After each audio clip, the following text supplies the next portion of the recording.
let's talk about trumped up charges on this episode of Pushback.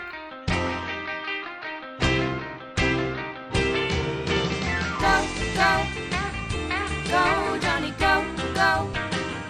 Go, Jonny, go, go. Go, Jonny, go, go.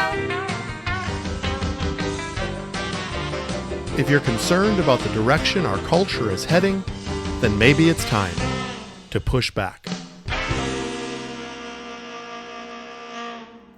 Hello, everyone, and welcome to Pushback. I'm Dr. Jonny, coming to you one day late again. There's been sort of a pattern here over the last month or so, and it's just been boiling down to my schedule and to my work schedule. So I apologize for releasing this podcast one day late here on a Friday, but it's been that kind of week. And I've been releasing a series of podcasts on health and fitness and weight loss, and those have been very well received, and I appreciate your attention on that. And I might circle back to that. I have a few more things I'd like to say from a medical standpoint and from a ministerial standpoint, and certainly from a cultural standpoint, because I believe it's so important, not only for us to take care of our temple, where the Holy Spirit resides, but so that we could be fit for what the Lord has called us to do and to be. And so I'm passionate about that, and it's been kind of my journey this year as well. But there's our times, as you probably have noticed in previous podcasts, when we sort of need to focus on what's happening in this world and in our culture today. And this podcast is entitled Trumped Up Charges. And the goal of this podcast is never to tell you who to vote for, or for this to be a political stump for my views or my standpoints. However, it's important that we see the bigger picture from a cultural standpoint. That's why I always want to focus on and bring your attention to. And so my goal also isn't to be a lawyer of any sort or to litigate any type of cases. It's just out of my wheelhouse, and I would feel uncomfortable diving into that too much. And I certainly don't want to, at this point for this podcast, talk about the events of January 6th and I'll put this in quote, the riot that took place on January 6th. You can comment how much of a riot it was. But it was an unfortunate historical event for our country for sure. And the ramifications are still being discussed now, maybe blown out of proportion to a certain degree. But I believe there's something bigger, and there's something even more sinister, and something that requires our attention from a cultural standpoint about this latest indictment on Donald Trump. Now, we need to just look at this from 10,000 feet. This is a former president and the easy front runner for the GOP nomination, being indicted by the Justice Department of his opponent. And so that in and of itself is bad copy. It doesn't look good. And so there's something that stinketh in Denmark about this whole process, that Donald Trump, since day one of his candidacy, has been under attack, and what would be called the deep state, or the establishment of Washington, has certainly been going after him and trying to take him out, certainly being seen as a threat to what they hold as most important. I believe that there was an interesting perspective by Tucker Carlson that I saw where he was talking about the moment that Donald Trump was not only in the crosshairs of the Democratic or liberal wing of our country, but also the Republicans. And there was a moment during a debate where Donald Trump made the assertion on the debate stage that the GOP leadership, probably most namely George W. Bush, lied about the war in Iraq, about the weapons of mass destruction. And he sort of went off on the debate stage saying that these were warmongers, that actually brought this illusion up so that we would be engaged in foreign battles and wars. They said, Tucker Carlson made the point that at that moment, Donald Trump became an enemy of the state, of the establishment that has seen financial gain and prosperity through a hawkish war mentality, because that's where the money is. And again, the point of this podcast isn't to start digging up conspiracy theories, but it was interesting because you really can trace the animus and the vitriol toward Donald Trump to that moment. And going forward, there's been obstruction not only now of his candidacy, but actually of his presidency as well. I believe that we can actually make a case for that. But there is something even bigger than all of this, I believe, in this latest indictment to Donald Trump that was released this week. And it's regarding the January 6th, and he's being accused of inciting this riot. And that is the part that requires a lot of our attention. And here's the issue. Donald Trump made statements on that day that the prosecution is claiming incited riotous activity. The crazy part of the indictment, certainly Donald Trump never said that this crowd was supposed to go over to the Capitol and start breaking windows and start overthrowing the due process of our country. That was never what was said.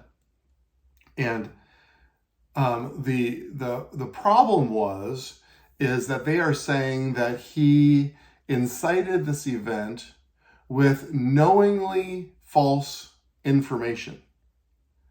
Now, why is that important?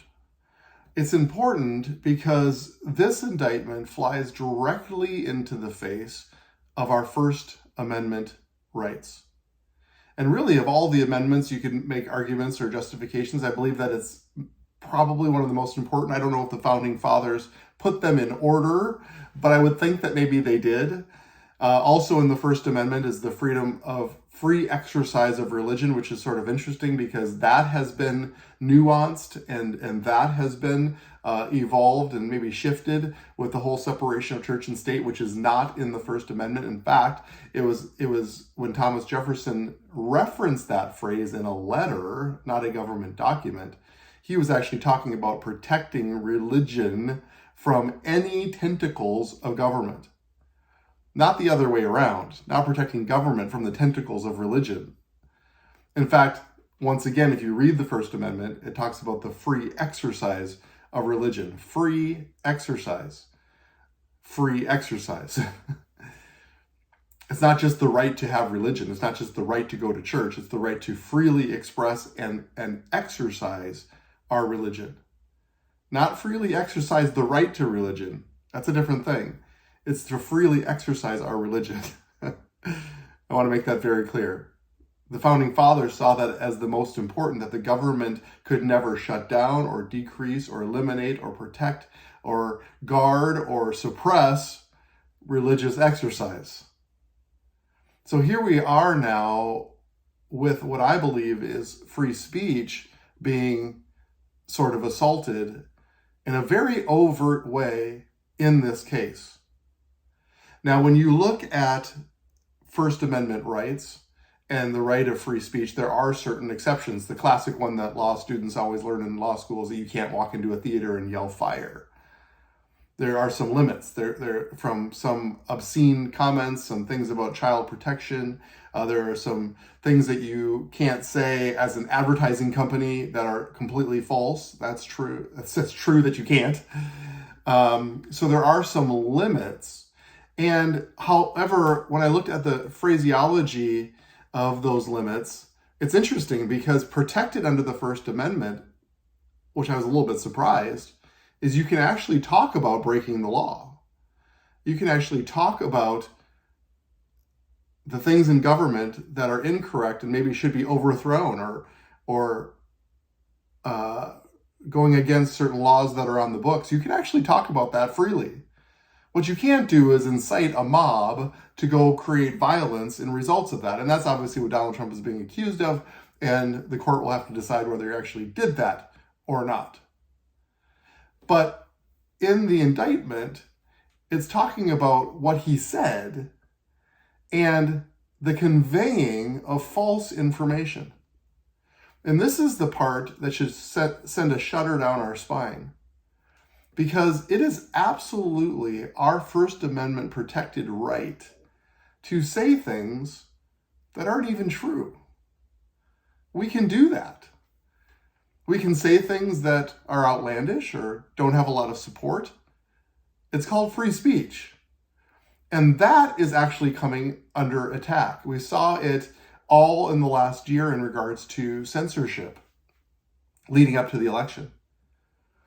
There's a twofold nuance going on here. And I know Vivek Ramaswamy, hopefully I'm saying that right, also running for the GOP nomination. His take on it was that Trump was careless. However,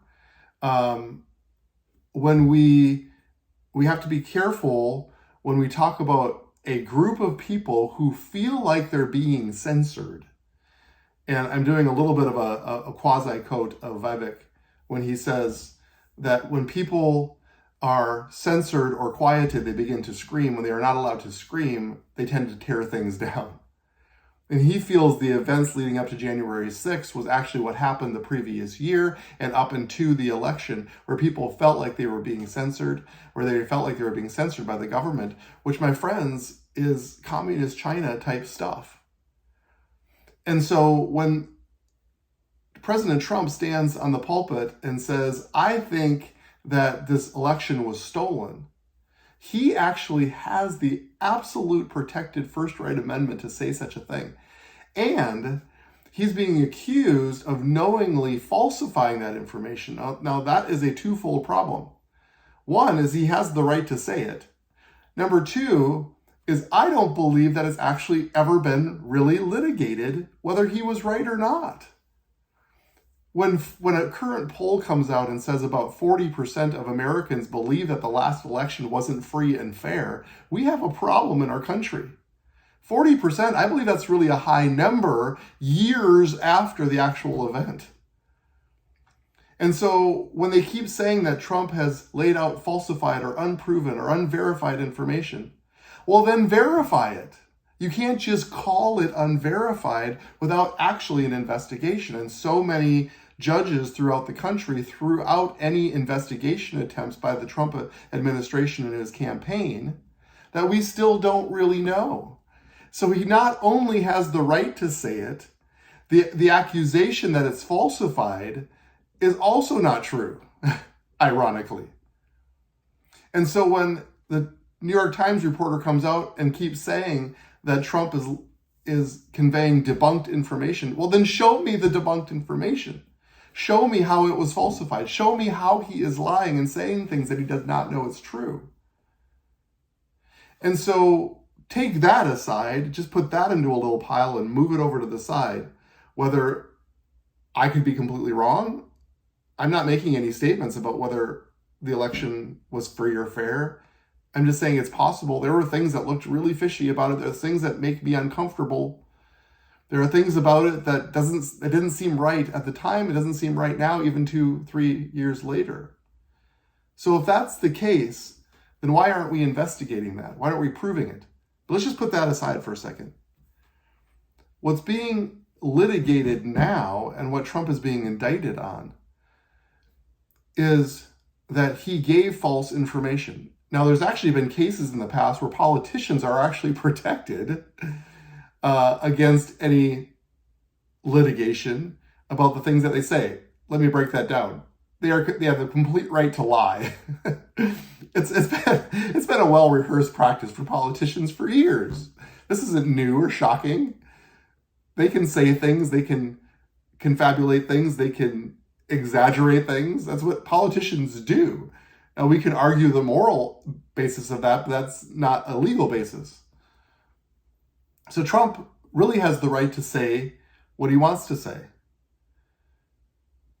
But in the layer of the indictment is that not only did he convey false information, which we don't know whether it is actually false, but that he knowingly conveyed false information. My friends, I hope as I peel back this onion that this isn't too confusing, but I hope that you start to see the danger here of not only a former president being accused of conveying false information, but the protection of our First Amendment to do so.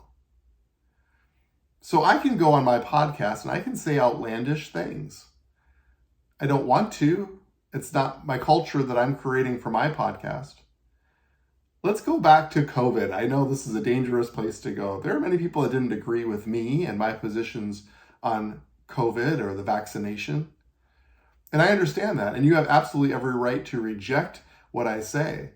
But I have the First Amendment right to give my opinion. Now, you may say, Dr. Jonny, your information is wrong, or you didn't research it enough, or it's falsified, or you're trying to sell something, or you're conveying something that isn't true. I hope I didn't do that, but let's just say I did. I have every right to do that.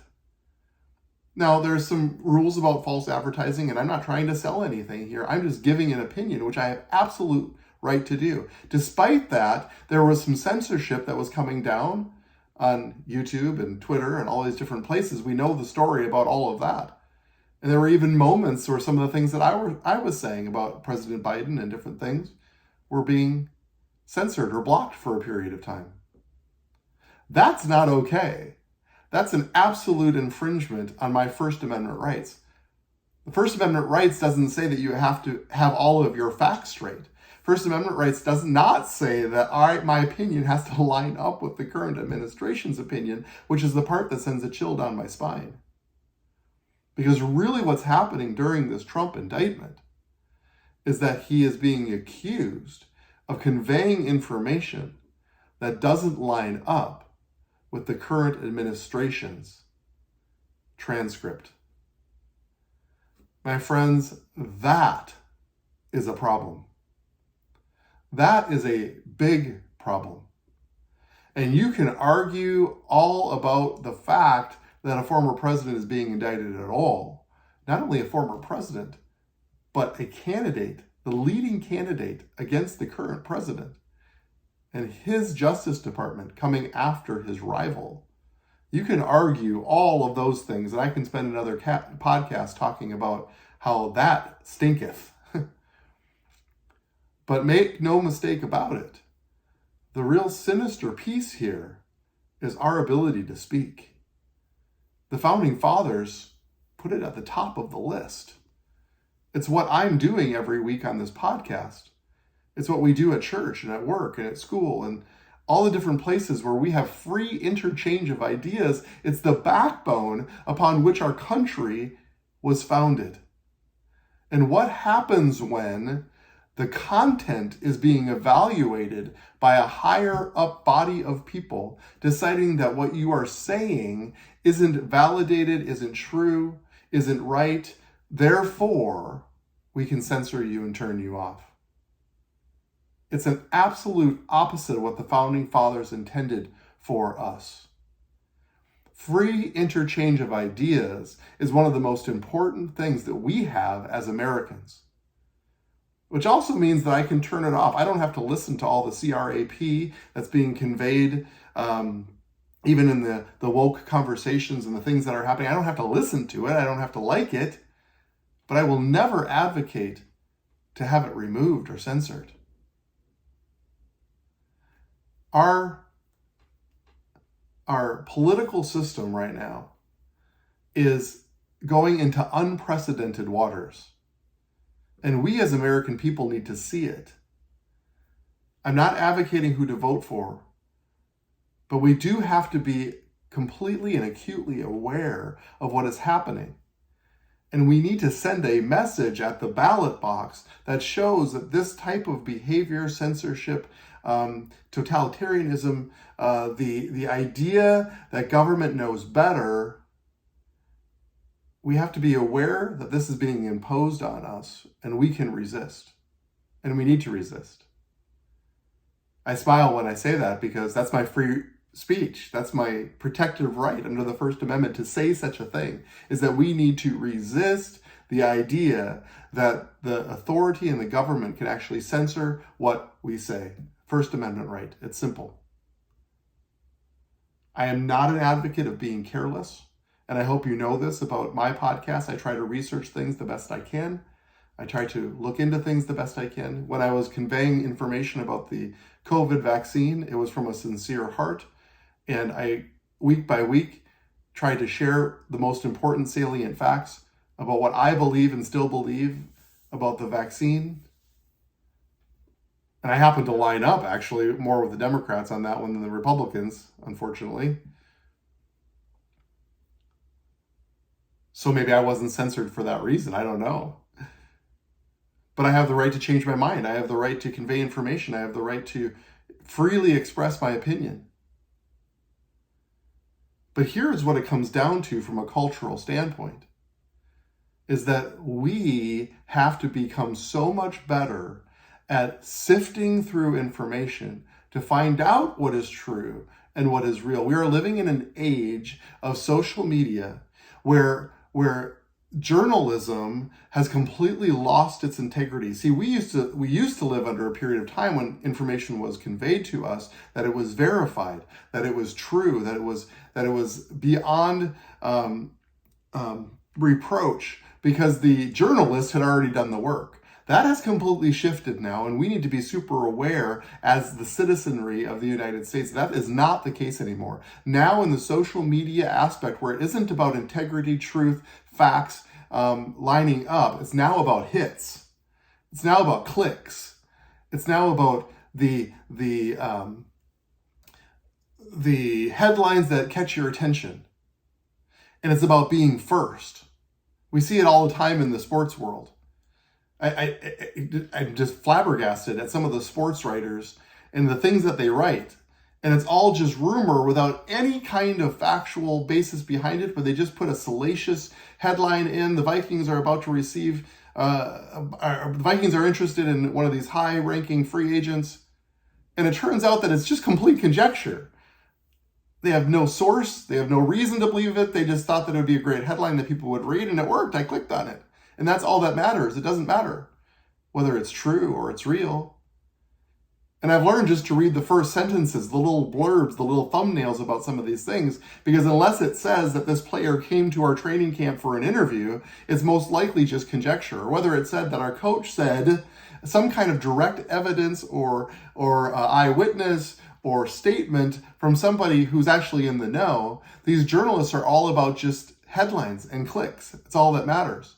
And if they can be the first one to quote unquote break the story, then they get a little feather in their cap. They get more clicks. They get more adoration from the people who are higher up in their system. It has nothing to do whether it's true. So what they do is they take their bat and they just start swinging. It has nothing to do with truth, and they're going to swing and miss so many times, none of which we care. We're just looking for the one time that they hit the home run, and they're the first ones to break the story. This is what journalism has become. It's become darts on a dartboard. We just keep throwing them until we finally hit one that actually sticks. So we actually have to realize that as the consumer of information. We have to be so up on understanding facts, not just reading headlines, but digging into what they're saying, knowing where their sources are coming from, and understanding what the true information is so that we can make an informed decision. That was always my case, even with the vaccine. Make an informed decision. Listen to what I have to say, and then you and your family can decide whether you think it's right for you. I was never an advocate of forced vaccination or government mandates. Never makes any sense. And here it is again, government trying to intervene on our behalf because they believe that we can't sift through the information for ourselves. We're just simply not smart enough. And so they have moved in and said, we need to screen this for you so that you can digest our information that we feel is true and right. My friends, that is a communist China mentality. That is not what America is about, and we need to resist. We need to be so good at deciphering information and holding people's feet over the fire when they convey false information, but not arrest them. There's a big difference.